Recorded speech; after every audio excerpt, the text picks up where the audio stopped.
welcome to In the Know, a program that helps you to stay informed.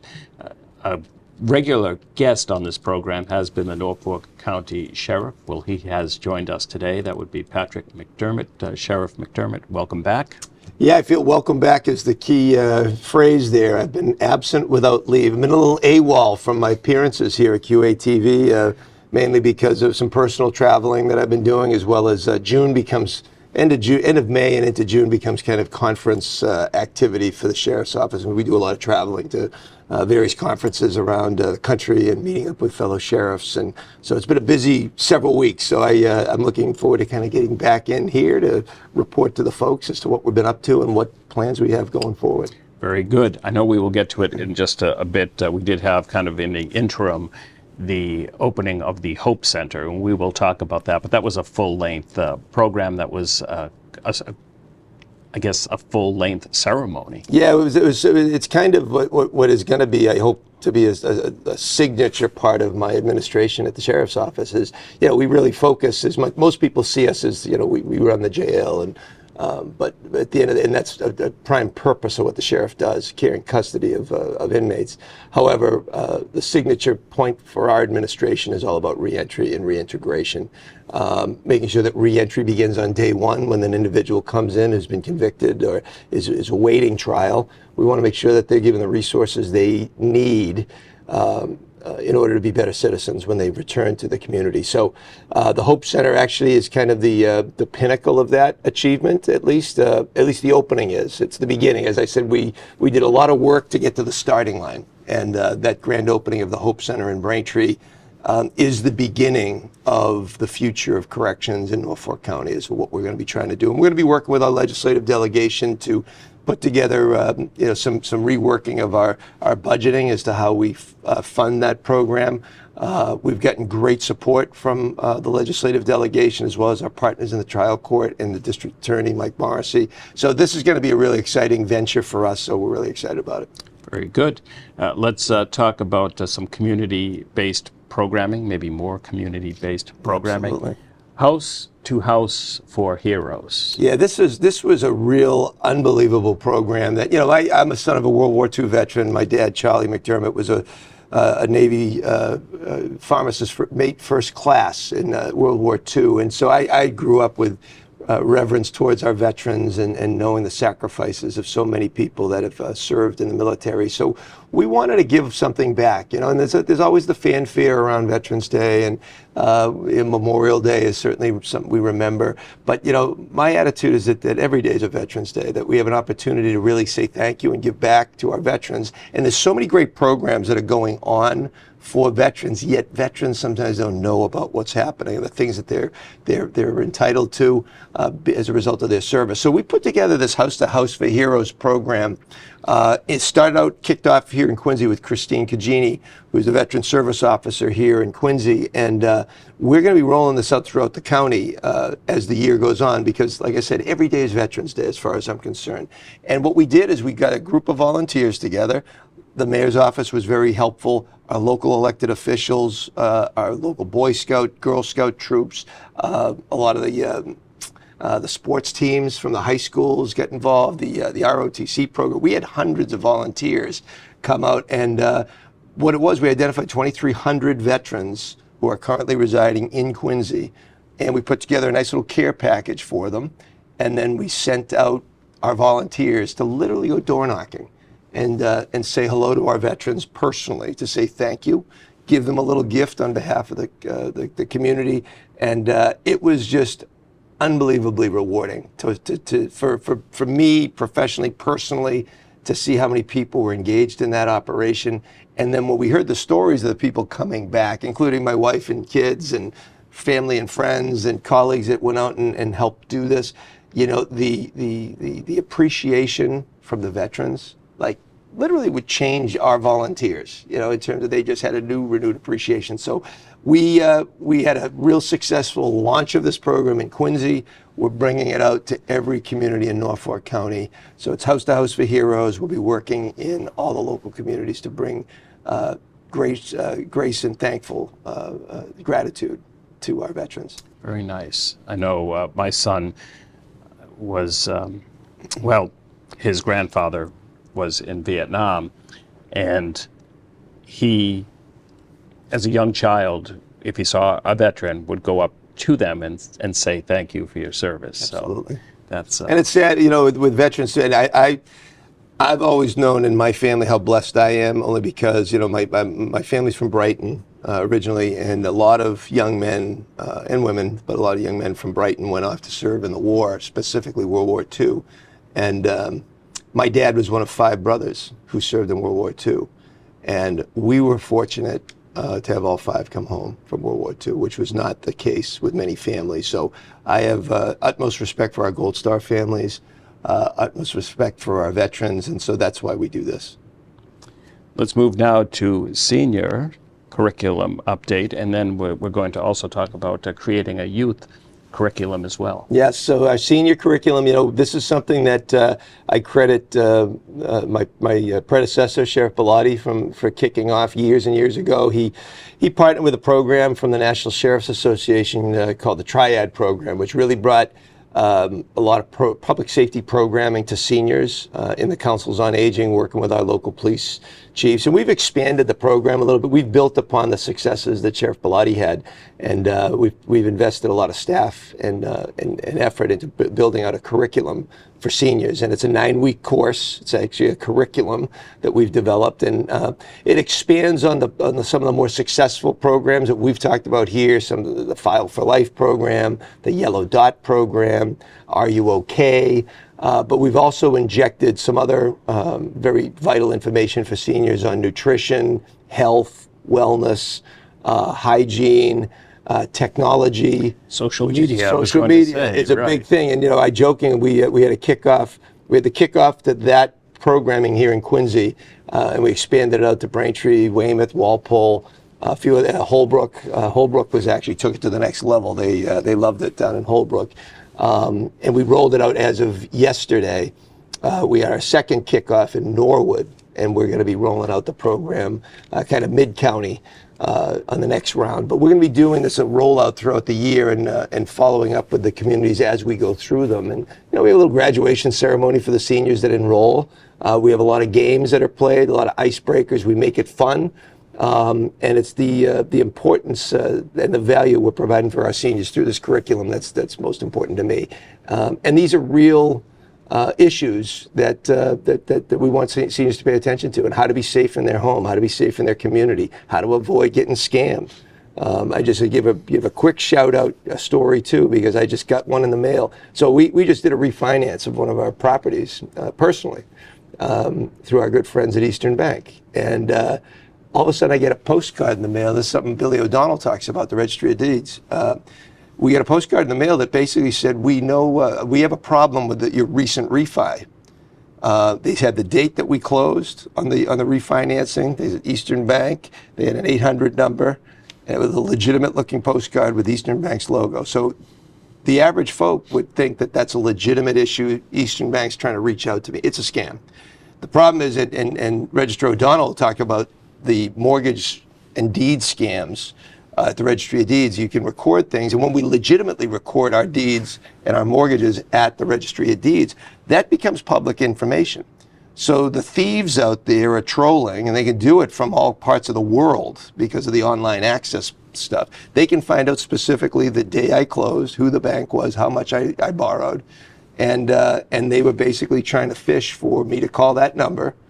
And give my account number to them. So we educate folks, not just seniors, but everybody across the board needs to be aware of the scams that are out there. If it doesn't feel right, it isn't right. Contact your local law enforcement official. Certainly on my case, for the purposes of Eastern Bank, we contacted our loan officer just to let them know that there's this thing out there. They were well aware of it. And but we just want to make sure that the citizens know that these scams are out there. And we got to make sure that you don't fall victim to them. Right, a good point. Contact the person you're comfortable dealing with. Of course, at the bank, Any or of these with issues a credit arise. card company, life insurance. People have been scammed out of their life insurance policies, Right.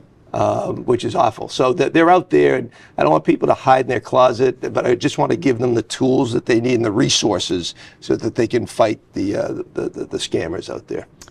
On the other side of things, I suppose, let's talk about the youth curriculum that's currently being developed. So we have kind of, people know about our youth programs, at least when it comes to our ropes course and our summer program.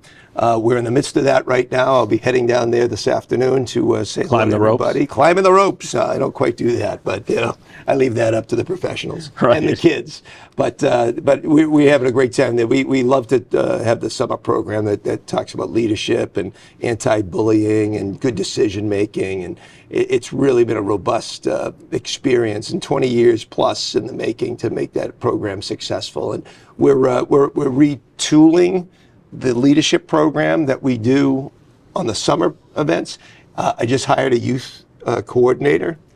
She is fantastic. She's jumped on the job immediately. She's a former teacher, and she knows exactly, I think, where we want to take the direction in terms of bringing some of these leadership programs and into the schools. And so we're going to be doing that. She's going to be working up a curriculum now that we'll be able to pivot over, bring into the school system for this up and coming academic year. So really excited about that. And another particular program that we're just getting going. It's a start time on, depending on when we air this. It's a program we piloted last year, which was really successful, called Find Your Voice. And as you know, I mean, I'm a musical guy. I have a background in music. I wasn't quite an athletic kid growing up. I tried every sport. I wasn't really good at much, but I tried it all, and that's a pretty good lesson. You got to try, but find what you're good at. And we came up with this concept of find your voice, because there are kids out there that aren't maybe not athletically inclined. So they're going to baseball camp, soccer camp, and football camp, or they might be hesitant to even do the ropes course. It's just not their thing. However, they're more artistic, and they're focusing more on self-reflection and art and music and theater, and that could be visual art or performing art. And so I partnered up with Woodward School for Girls this year. My friends at Woodward are hosting 2 sessions of the Find Your Voice curriculum. We've put together a partnership with the South Shore Children's Chorus with Kristen Auberjoy, who's a fantastic leader of that organization. She is running the Find Your Voice program. And what she's able to do with these kids on these 2 weeks is amazing. So they're actually 2 sessions, 2 weekly sessions. And it just it brings kids together who might otherwise be in their shell, so to speak. And we find a way to give them the opportunity to find where their voice is, find their independence, find it through self-reflection, through teamwork. And what I saw last year was remarkable, the transformation in some of these kids. And it brings a tear to your eye when you see kids that might otherwise be, it's not their thing, but we pull it out of them and they find that voice, that confidence, and that self-expression.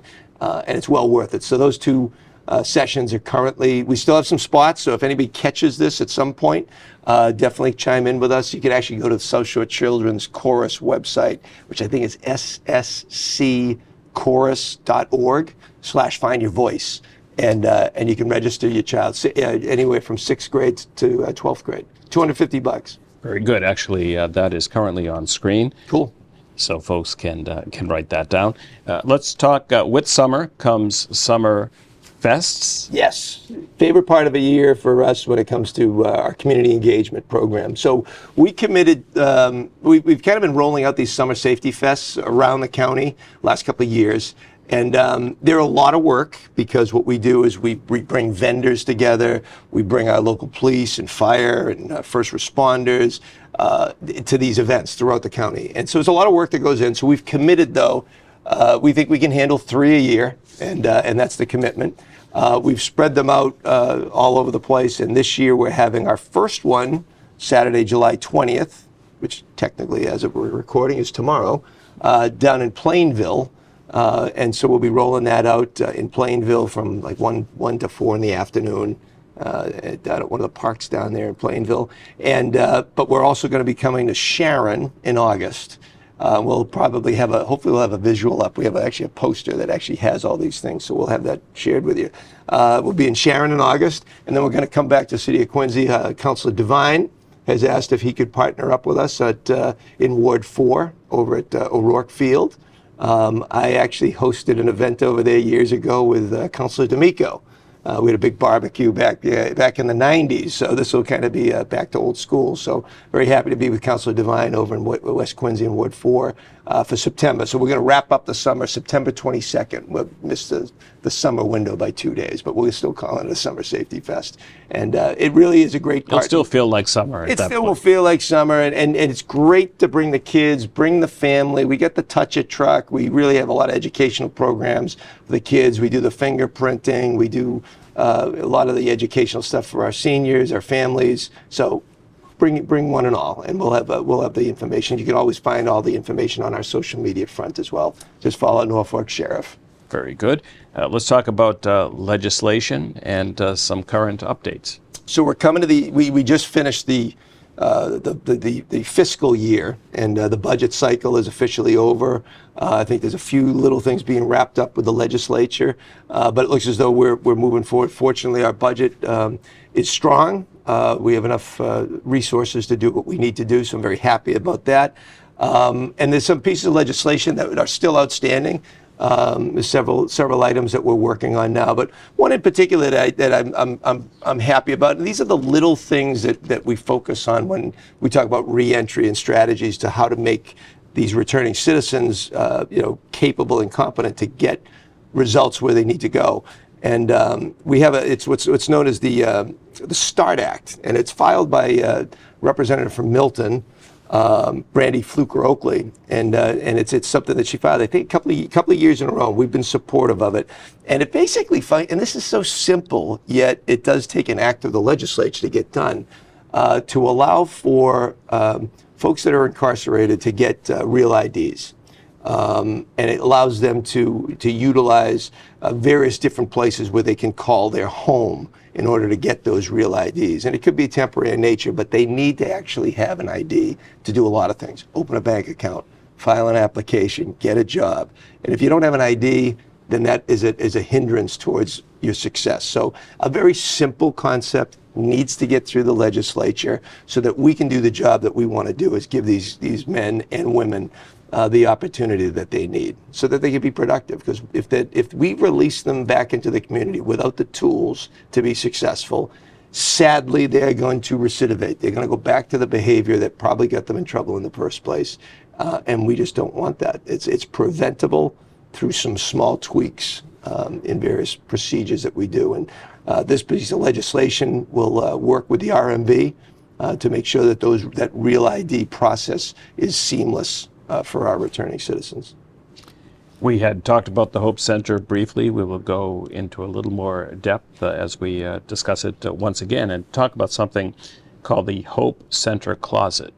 So we, one of our employees had come up with an idea that, we want to make this a community partnership. We really truly want people to invest in the Hope Center, and we need a lot of supplies. We need some things. So we've partnered up with the Bethel Church of the Nazarene, and they've put together a Hope Center closet for us. And the closet is not just for clothing, which we do need clothing. I mean, we had one guy that he came to us, and his only need was a belt.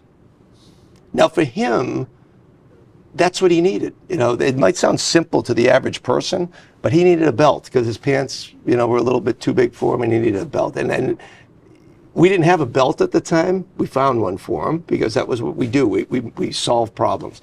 And so that's sparked this idea about putting together a closet that not only for clothing, which is desperately needed, but for also, hygiene supplies, toiletries. These guys, they just need the basics. And so we're working with other organizations right now around the county to do similar efforts like that. So, but the Hope Center is there to actually we want to make sure that there's no excuses for these men and women, specifically the folks that are coming out of prison, that there's no excuses not to succeed. We're going to make sure we're working with them on job applications, housing. We're going to make sure there's transitional housing, permanent housing placements.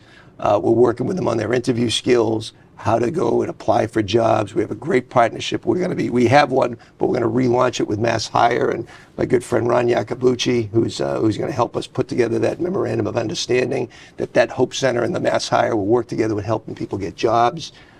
There's a myriad of services that we want to provide, but we want to basically say no excuses, that there should be no impediments toward their success. And we've got all the resources available. We need to now, the big thing is to get the trust of those men and women who are coming out of jail. And we do that every day with our corrections officers. You know, they're really talented and trained to convince and build that level of trust that we're there to help them. You know, we're not, like I said, we didn't judge them. They were already judged. They were sentenced. We're here to help rehabilitate them. And that trust factor goes a long way when it comes to getting them convinced to get into the programming at the jail, but also to get invested in their post-incarceration lifestyle. So that's what the Hope Center is all about. And the more we engage our community partners, whether it's individual citizens, the various nonprofits around the county that help us out, specifically our good partners in the sober community. Most of our men and women that are coming out of jail have severe addiction issues, mental health issues, and we have some great partners out there. The Gavin Foundation here in Quincy and in Boston. I just took a tour of Gilly's house down in Rentham. Great group of people committed to the cause of sobriety and getting these men on the right track. So that's what we're investing in. We're investing in our partners. We're investing in our communities to the point that we want to make sure that people feel safe. And we did have that information for the Hope Center on the bottom of the screen. Yes, HopeCenterMA.org, I believe it is. So great. And a phone number, 781-751-3393. Yes, great folks down there going to be answering the phone. You get either Kristen, Matt, or Cheryl. They're great people working the Hope Center because they're committed to it. And you're really going to have a commitment to do, really God's work to try to help these guys. Speaking of jobs and hiring, let's turn our focus directly to the Norfolk County Sheriff's Office. Yeah, law enforcement, corrections in general, has changed quite a bit in very short time. I constantly talk about 21st century corrections, and it's a lot different than it was 20 years ago, a generation ago. My brother was a corrections officer, became a Quincy police officer. The training was different. The job was very different. And in 21st century corrections, it really is about that reentry, rehabilitation, the trust building, the ability to communicate well with folks that are, they're incarcerated. They pretty much hit the bottom of the barrel. So you got to be able to build them up a little bit. So we're really actively looking for a diverse workforce. Oftentimes people thought of it as an opportunity to get in and then become a police officer, which I don't consider my agency a stepping stone to anything other than a great career. And so we have plenty of opportunities as corrections officers. We have, excuse me about that, but also building out our nurses, our healthcare professionals, our teachers. So at the end of the day, we want people to apply. Even if there's not a posting up there, send an application in with your resume, and then we'll get back to you on it and to find out if there's a position for you. Talking too much, Mark. Well, I know. I'm doing less talking. Of course, people don't want to hear from me. They want to hear from you. But I'll let you take. Yes, exactly. And that's why the water is there. So, again, for folks, contact you either via phone or online. Yeah, online. We have a full HR page. So if you go to norfolksheriff.com. I think it's /employee or something like that. But if you go to the main website, you go to our job page, they'll list the jobs that are currently available, that are being advertised. But like I said before, don't just wait until a job gets posted. Like the corrections officer positions, we're on a rolling hire for those, a rolling admission. So as people apply, we're bringing them in, we're getting a PT test done, we're getting an aptitude test, getting backgrounds, and we get you on the job very quickly. So usually by the time between application and job, it's about a month. And we're trying to tighten that up so that people can get on the job. And we have a lot of turnover these days. We got a lot of folks that are retiring, folks that come into the profession, it wasn't what they expected. So we need to have a fresh pool constantly. So I encourage anybody that's interested in corrections, come to us, send us an application, and we'll follow up with you. And my director for this program, Ryan McWade, has been great in getting that information. Again, at the bottom of the screen, the phone number is 781-329-3705. And the email is email. recruit@norfolksheriffma.org. You got it. So, All right, Sheriff, thank you so much. and always for remember, coming in. follow us on social media. We're looking to build up our following on social media, on Facebook, LinkedIn, Instagram, and TikTok soon to be. Aha. And then there'll be a new one. Yes. Sheriff, I want to thank you for stopping by, and certainly welcome you back in a few months. Absolutely. Or a month, we'll see, depending on how many things you'd like to kind of get out there and share with the... Lots of things rolling out this fall, so we'll be definitely, by late August, we'll be ready to roll. Very good. We'll be here for you. Thank you. And thank you at home for watching, and please just remember to support the local access TV station for programs just like this in your community.